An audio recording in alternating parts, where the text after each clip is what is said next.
Are live. Welcome to today's webinar, Cash Flow for Product Businesses. I'm Haiku. I'm thrilled to have you join us for what's one of the most important and misunderstood topics for product-based businesses, managing cash flow.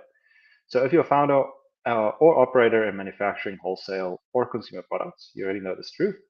Growth sucks cash. As your sales grow, your inventory, production costs, and receivables grow right along with them. Classic story.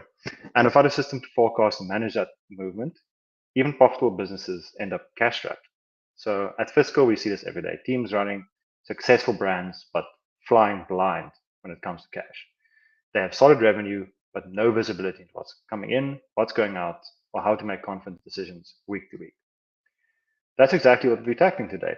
How to go from data to decision making using cash flow forecasting that's actually useful, not theoretical. Our speaker today is Jaco Roots, CEO here at Fiskal. Jaco and our team specialize in helping CPG and product-based brands build financial operation systems that scale, combining deep experience in finance, inventory management, and cloud tools like Cin7, Xero, and QuickBooks. We're going to finish with a Q&A, so as Jaco goes through the presentation, feel free to drop your questions in the chat. We'll cover as many as we can toward the end. And with that, I'll hand over to Jaco to get us started. Awesome. Thank you so much for that introduction, Haiku. We're going to start off today's session. I think the first challenge was actually fitting in how to do a cash flow for product-based businesses in half an hour. So I'll give it my best. So we're going to be running through the elements in cash flow. Then we're going to speak about like the cash flow timeframes. We'll use the 13-week timeframe as a basis for that discussion. We'll run through the operational improvement, that the needs that you have for effective cash flow forecast, and then we'll do some Q&As. Right. Okay. So first up, why cash flow forecasting for product-based businesses? This is the number one pain point that customers mentioned in our initial scoping calls, right? It's one of the main reasons that customers come to us, or one of the pains that they experience, that they don't have any data on cash flow for decision making, right? They're struggling with getting their data into a format that drives cash flow decisions. And to understand cash flow, I like to compare this. I'd like to compare cash flow forecasts to all the micro forecasts that we actually do in a day-to-day basis. I mean, whoever has done a road trip, you've done this forecast many times. You do it all the time. Is you say, how much fuel do I have left on my fuel gauge, right? How much gas do I have in my tank? What is my average miles per gallon that I'm averaging at? And what's the mileage that I have to go to the next truck stop? That is exactly the same as a cash flow forecast. The same with your GPS does this forecast. It updates in real time, right? It's what is the distance that I'm traveling to destination? What is my current average speed? And then I've got an estimated time of arrival.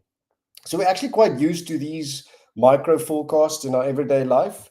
And what we're trying to do is to emulate that in our business life, creating a cash flow forecast for product-based businesses that we can drive decision making, like how far do I have to go to stop at the next truck stop?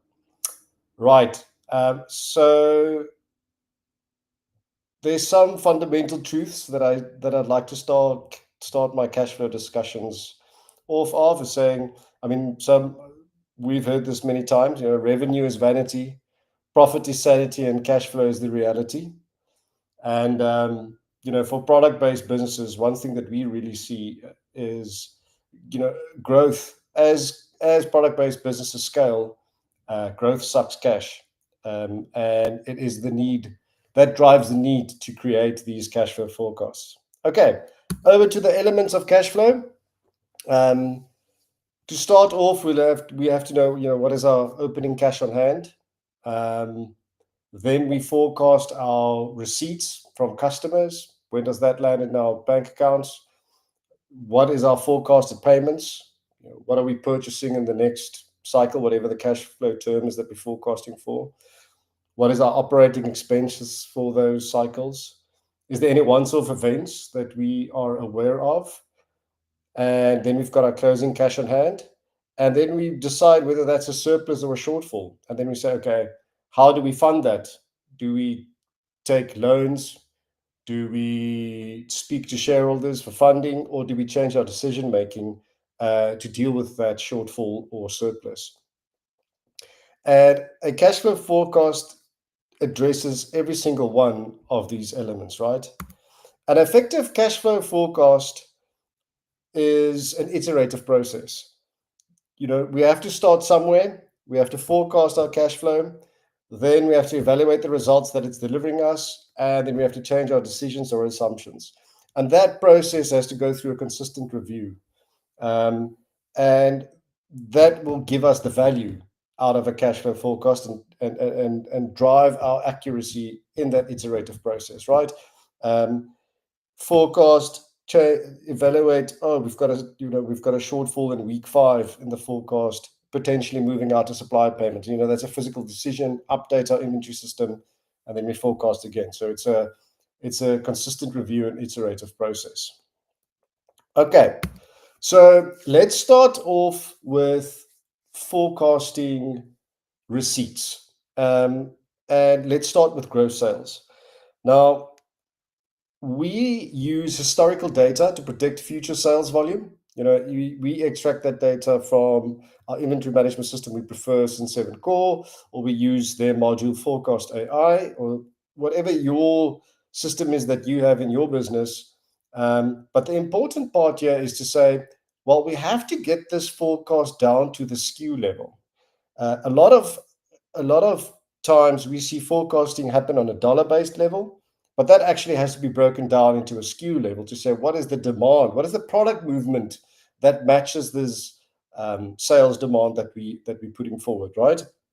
And we have to factor in things like seasonality and, marketing is running promotions and those type of things we have to take into account, right? So that's step number 1. Think about potentially breaking down your demand forecast into per customer or per channel. And the reason for that is each channel has their own deductions potentially. We think about trade spends, promotional discounts that you're doing, marketing co-op funds that you have to deliver. If you've got distributor fees and chargebacks that you have to deal with, those are either per channel or per customer specific. And then what's your average terms that the customer has to pay? Because that affects, when I've delivered product, when that SKU has been delivered versus when am I actually receiving cash in that time frame. We have that on a sometimes per channel or a per customer level. Right, we'll be doing another webinar on Forecast AI and sales demand forecasting in Cin7 Core, so keep an eye out for that. And this is basically your receipts.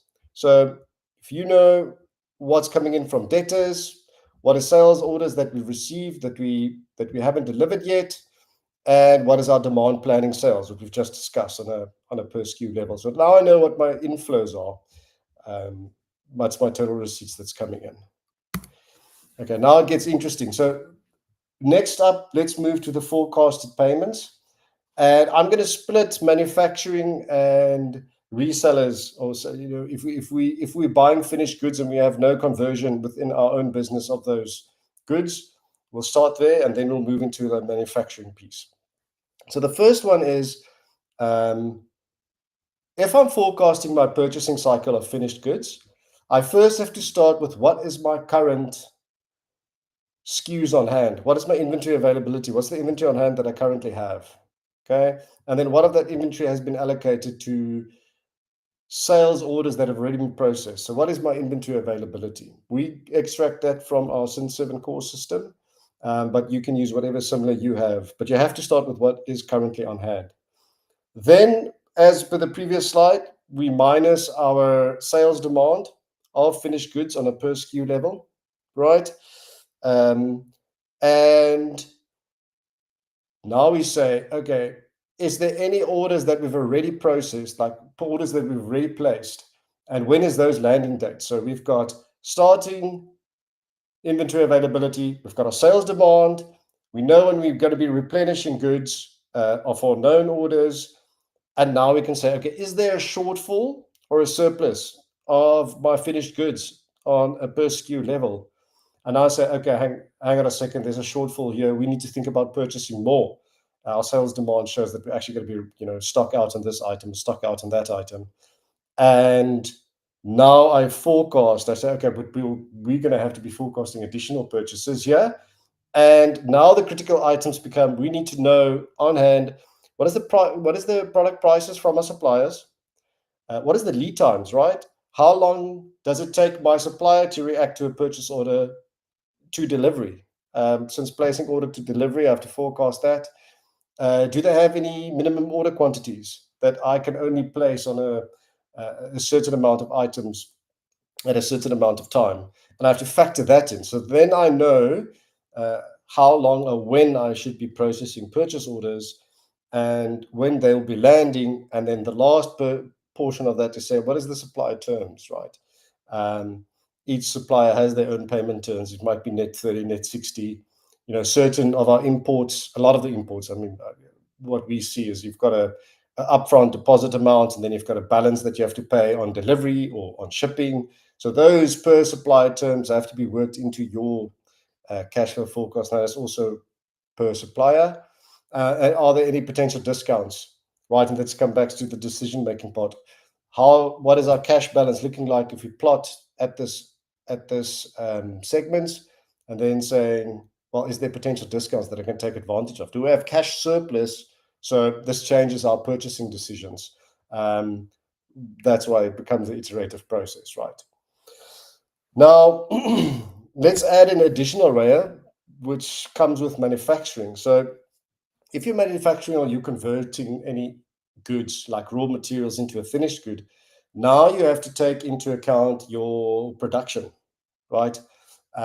So you can't just go from finished goods to supplier. You have to go finished goods to conversion cycle to raw materials to supplier, right? And the first thing that you need to think about is the forecasted production run. So finished good shortfalls has to be compared to production planning in-house. When are we actually planning to do production? What can we do? What is our capacity to, when are we breaching capacity? What is realistic of actually producing? Again, we'll be doing another webinar series here on the Cin7 core MRP module, where you physically plan out your production runs.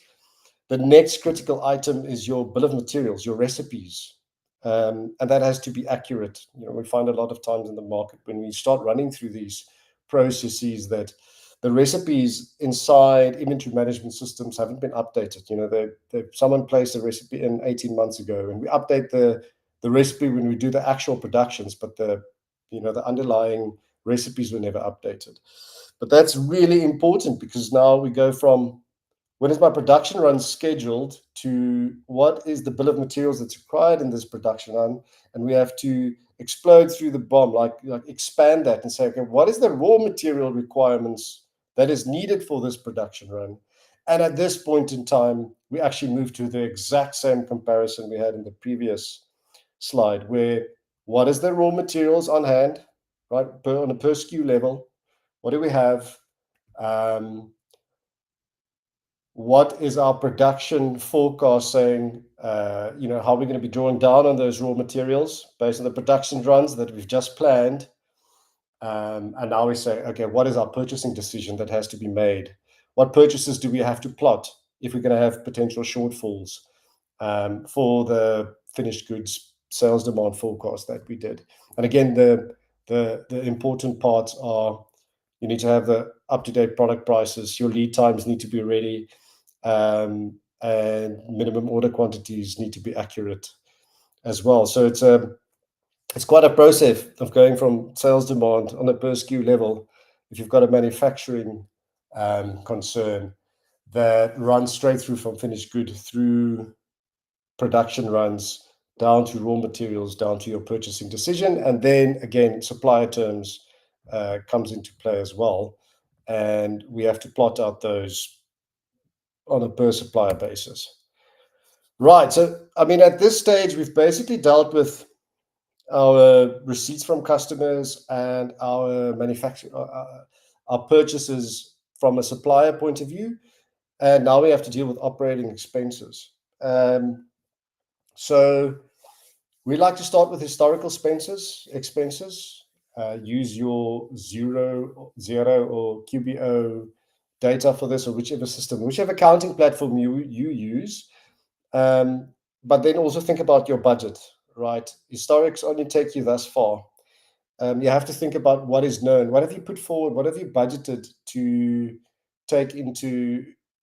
What have you budgeted to spend in the next quarter, right? If you know that you're running a promotion, that you're going to be spending more on a marketing, or there's a new hire that's coming into play, it doesn't help looking at historics, right? It's not going to affect your future cash flow.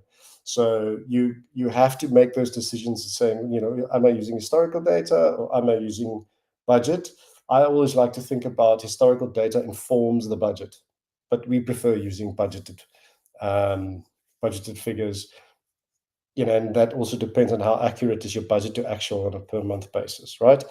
Then you have to make a decision about the timing of these expenses. Is it daily, weekly, fortnightly, or monthly?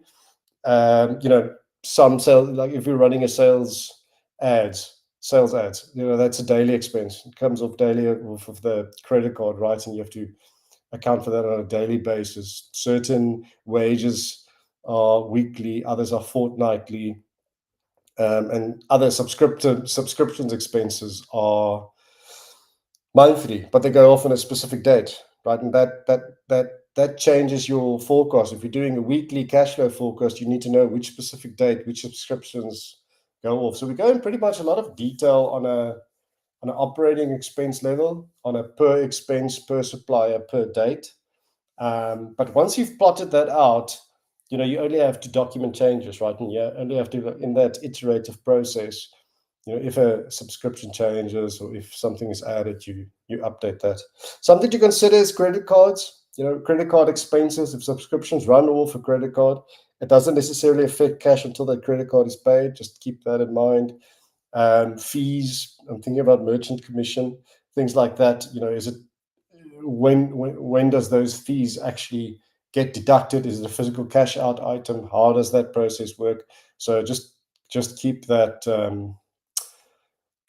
take this consideration into account when you're doing your forecast, right?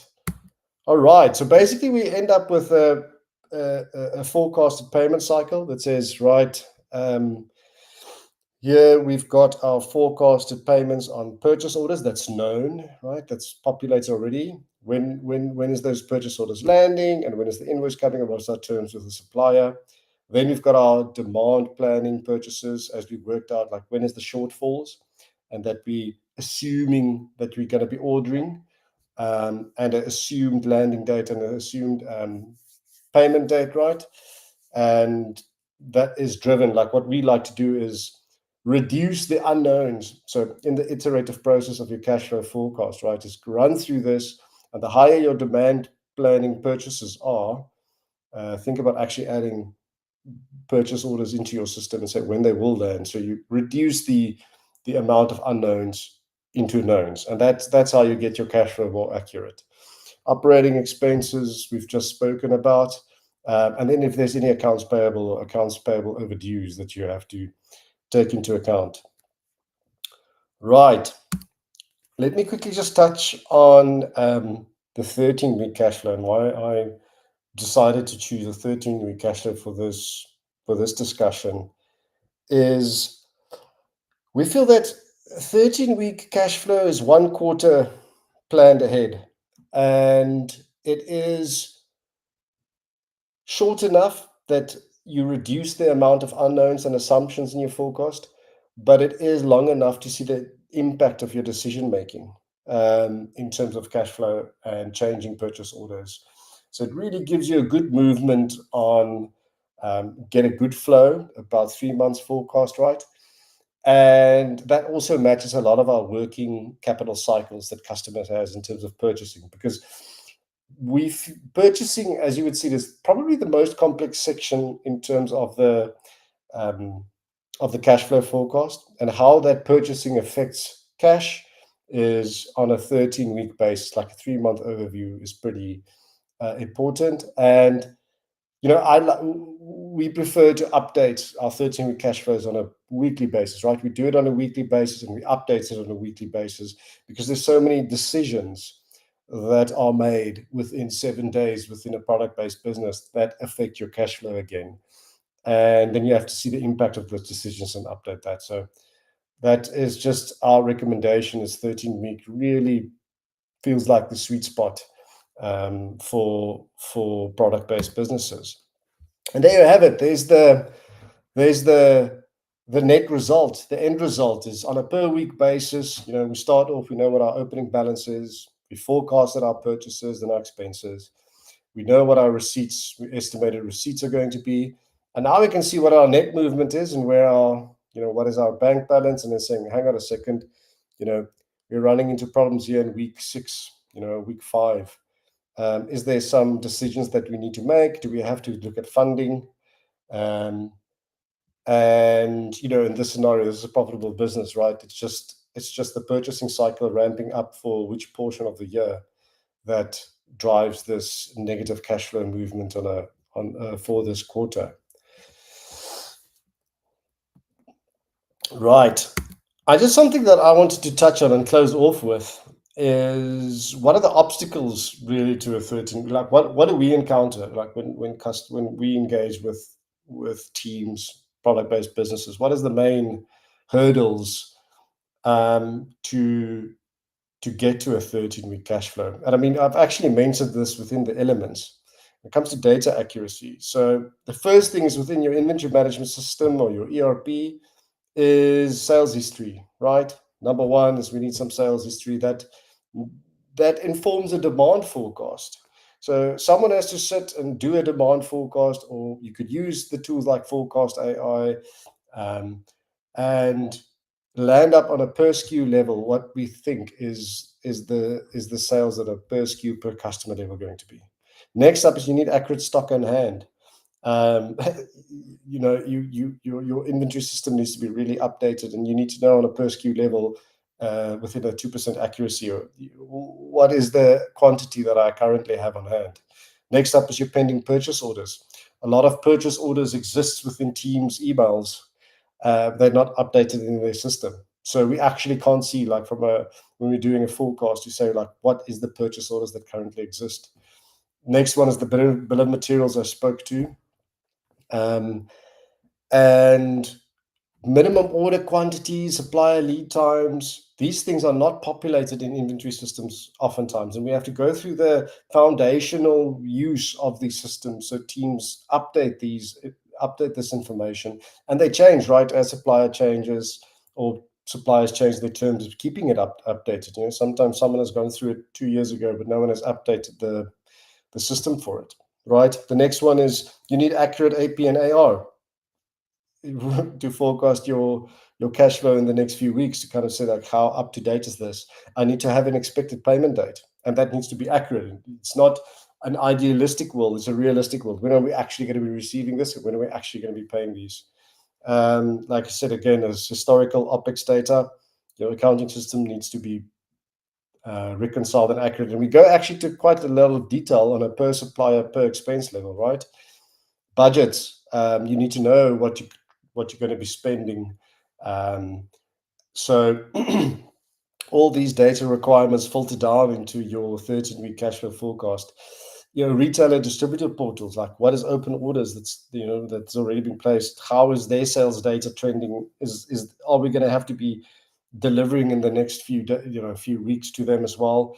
Is there any upcoming deductions that we should be aware of, or chargebacks, or things that we need to take into account that will be taken off of the payment that the customer makes to us? So yeah, I mean, that is all the data requirements that filter down into this cash flow forecast, and that's probably the biggest hurdle that we face, is getting these right to be able to do a 13-week cash flow forecast. Is you need this data ready and available. Over to you, Heiko. I gave it my best. I'm almost out of breath now. Thanks so much, Jaco. Yeah, I think if there's one key takeaway, it's that cash flow isn't just an accounting metric. It's actually a very powerful decision-making tool. So yeah, I just want to talk a little bit about Fiskal. So when your systems like Cin7, QuickBooks, and your inventory data, if when they work together, you can see where your cash really is, forecast of confidence and plan growth without surprises. So at Fiskal, that's exactly what we help product-based businesses do.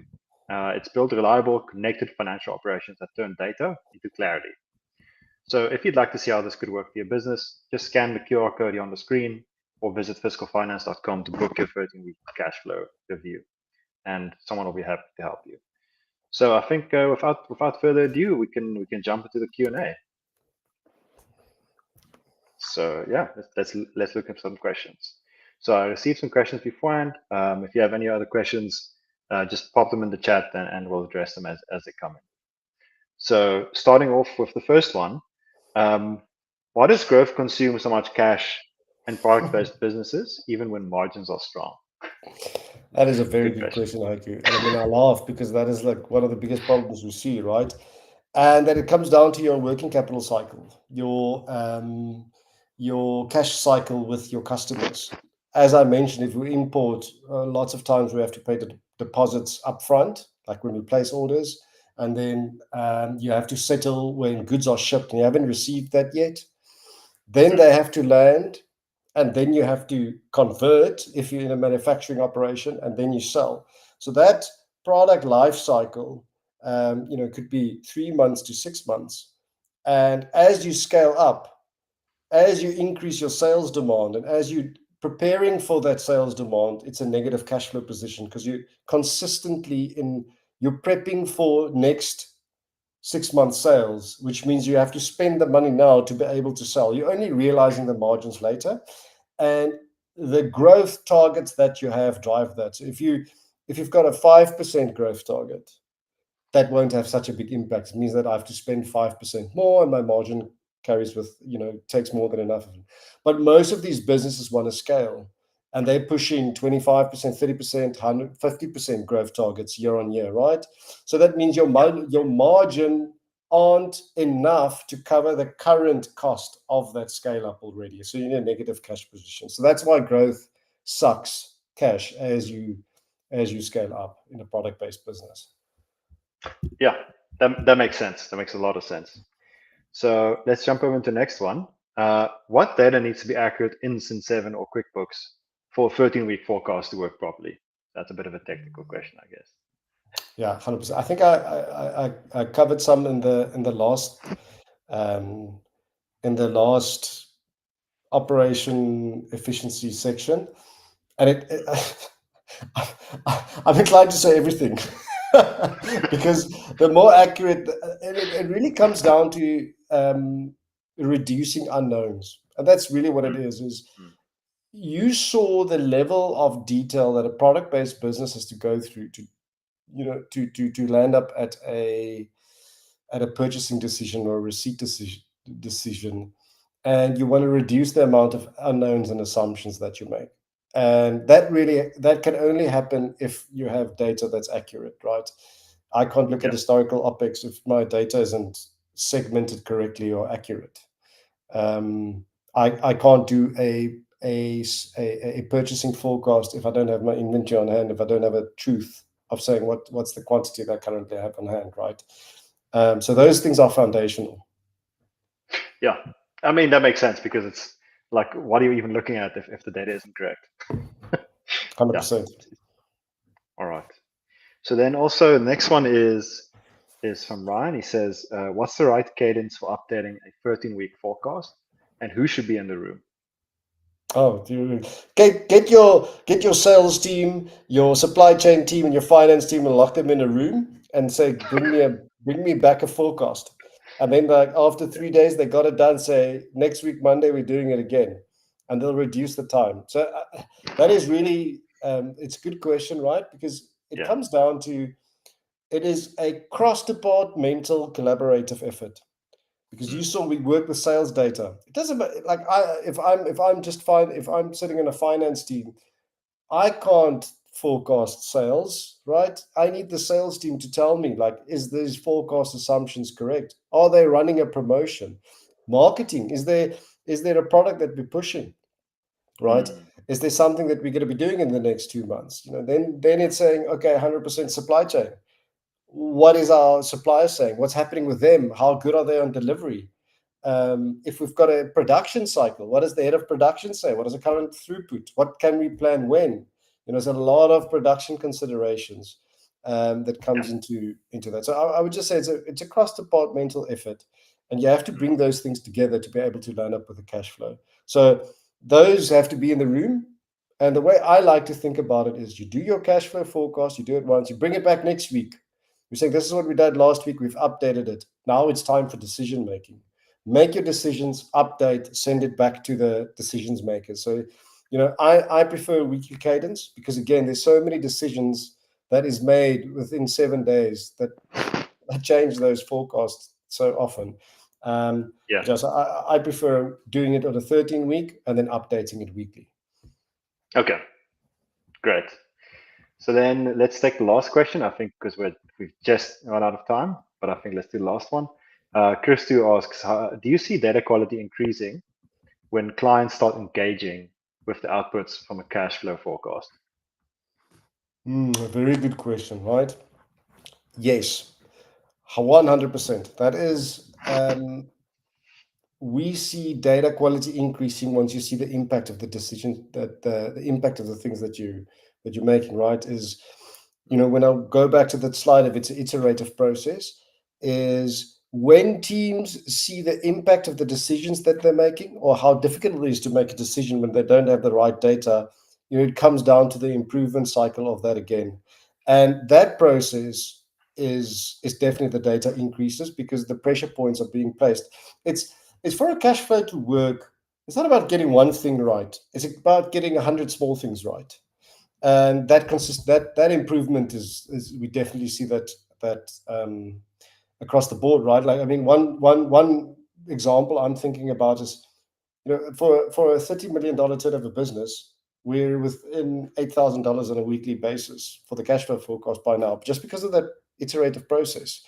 And if you think that down to a percentage point, like one of our team members commented earlier, that really doesn't affect decision making when we're $8,000 wrong in this business. So that's where you want to be at. Like, it means that we've got enough data, accurate enough that we're making the right decisions, and those variances won't affect our decision making.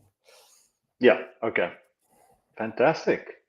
All right. I think that's about it then. So I just want to say to everyone on behalf of Jaco and the Fiskal team, thank you for joining us. We hope you learned something, and we will see you in the next one. Thank you so much, Jaco. Thank you, I do appreciate it.